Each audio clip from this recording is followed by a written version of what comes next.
Hey everybody, welcome back to Magic Orthodoxy. My name's David and this is a Magic Review.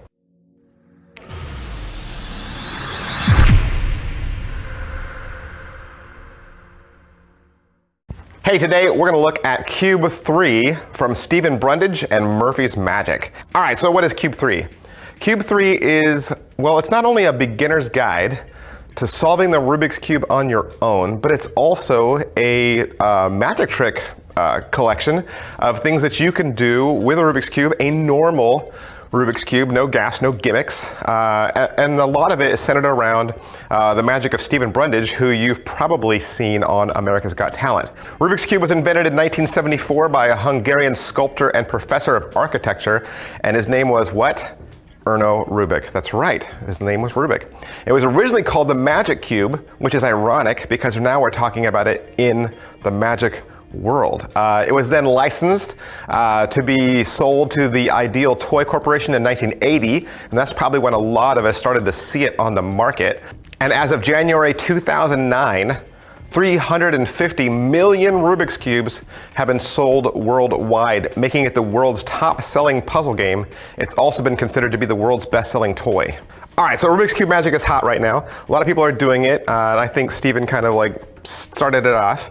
And I think now we see a lot of gimmicks and things coming out for it. So I did a top 6 review, top 6 video of my favorite Rubik's Cube magic tricks. And after I made the video, and I'll put the link below in the description if you haven't seen it yet.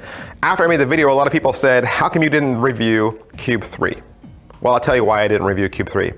I didn't own it. I didn't own it. And then after having watched it, it kind of did reaffirm my suspicion. My top 6 list, those are all gimmicks. Those are all gimmicked tricks. This is not a gimmick trick. In fact, the first hour and a half of this, there's no magic involved whatsoever. There's no gimmicks involved with this. It is strictly a Rubik's Cube. When you order this in the mail from your favorite magic supplier, it's going to come to you and it's going to be a Rubik's Cube, nothing else. Just a Rubik's Cube. In fact, when I ordered it from my favorite magic supplier, they sent me the download links in an email. I was able to download the 2 download links, watch them, and use the Rubik's Cube I already had at home and learn even before my package arrived in the mail. And once it got there, it was just a Rubik's Cube. So all you're gonna get is a Rubik's Cube in a box, standard Rubik's Cube, right? You're gonna get links to 2 different videos. Now, each video is roughly an hour and a half long. Then you're also gonna get 2 PDF files, 2 cheat sheets that you can print out. That'll help you be able to solve the cube without having to go back to the video as reference. Is it what I thought? It's absolutely what I thought. It's strictly a normal cube with no gimmicks and no gaffes. All right, so what's the overall quality and production value of the video? The video is great. It has no background music, tons of close-ups. Murphy's Magic always makes great videos. Stephen Brundage is gonna teach you exactly what you need to learn. The audio is a little weird on it. The audio is a little weird. It goes from being well mic'd to then he has no mic and it's echoey. And then there's even a portion of time where his audio completely cuts out and Chris Oberly has to step in and narrate. But you're gonna get tons of close-up shots, tons of panning, nice setting, nice view, shot in HD. Yeah, it's fun to watch. All right, so as far as what is taught on the video, the first download, the first video, the first 47 minutes are completely centered around solving the cube, okay? Taking you through it slowly, step by step, cube in hand, okay? And it takes that long because there's that many different possibilities that you could be staring at, right? Stephen doesn't know what your mixed up cube looks like, so he's going over every possibility. So your first time through, it'll take you 47 minutes to solve your cube. You'll get faster and faster after that. He's also gonna talk to you about learning the different algorithms, and that's something that you'll just have to pick up on your own. He mentions the words muscle memory a lot because that's what it's gonna take. You sitting down to practice over and over again until that muscle memory kicks in. He's gonna go through a couple of different sample solves and then he's gonna run through the entire thing again a second time. On the second video that you watch, at the very beginning, he'll talk a little bit about his personal history with the Rubik's Cube and how he got into it.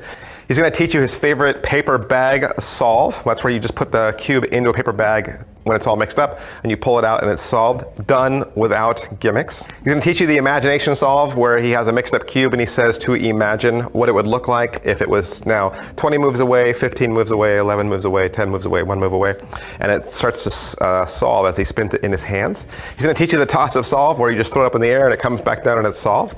And he'll also teach you the behind the back solve, where you throw it behind your back and it's solved. That is probably the hardest one on the entire video.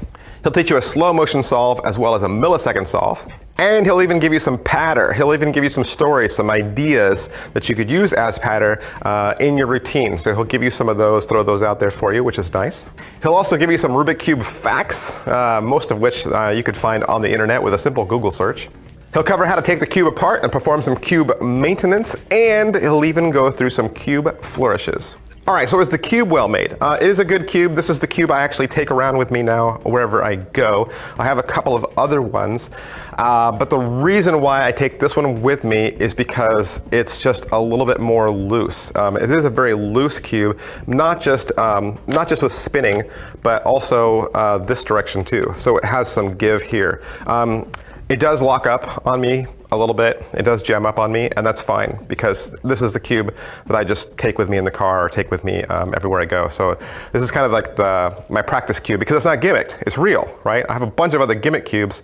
I'm not taking those with me out when I practice. So I'm taking this one out with me when I practice, and I'll give you some close-ups, and I'll shoot another video where I compare all of my cubes, and I'll put the link below in the description for that as well. All right, so how much practice does it require? I am still in that stage, okay? Because like he said, it's muscle memory. So how fast can I solve the cube now? I can do it probably in 3 minutes. I can solve it in 3 minutes, but I still need to use the cheat sheet for the last couple moves because I just haven't gotten there yet. I can solve 2/3 of the cube right now without a cheat sheet, and I can do that part extremely fast, but it's just that last third that's slower because there's more involved. So it's just you sitting down, you know, every day to watch TV or at the, you know, wherever you're at, or laying down in your bed before you fall asleep, and you just mix it up and you solve it, and you just keep doing that, and you run over the algorithms over and over and over again. The nice thing about the Rubik's Cube is you can practice your algorithms with a solved cube. If you have a solved cube in your hands and you practice an algorithm over and over and over again, eventually the cube will solve itself, because what you're doing is you're cycling through a repeated pattern, and any cycled repeated pattern over and over again ends up being a false shuffle. It'll end up going back to a solved state. So that's the nice thing about practicing your algorithms. If you have it solved, you just do it and do it and do it. Eventually it'll solve itself. So practice-wise, it's gonna depend on you, how much time you put into it. Like I said, the behind the back solve is probably the hardest one out of all of them.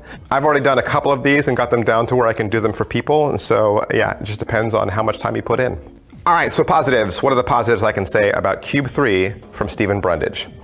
Cube 3 puts the power of cubing and cube magic into anyone's hands. Highly recommended as the expert at the cube table for anyone just starting out. I love this. Is it worth your money? It's 35 bucks. $35, you know, a good speed cube's gonna cost you at least 10 probably out on the internet. So you're getting the cube and you're getting 3 hours of instruction from a guy who went on AGT and went really, really far. And that has kind of really launched his career. I think anytime you can sit down at the feet of a trailblazer and listen to their teaching, I think that's a good idea. Who would like this? I think anyone who's just starting out, even if you don't want to do magic, if you just want to start out and learn how to solve Rubik's Cube and you want to learn from Stephen Brundage, I highly recommend this. All right, so that's pretty much everything I can say about Cube 3 from Stephen Brundage and Murphy's Magic. If you want to learn more about the Rubik's Cube, I would highly recommend you check out Rubix.com. If you want to learn more about Stephen Brundage, you can also visit StephenBrundageMagic.com. And you can also follow him on Instagram. Be sure to pick up Cube 3 from your favorite Murphy's Magic dealer, and I'll see you guys next time. Thanks, bye.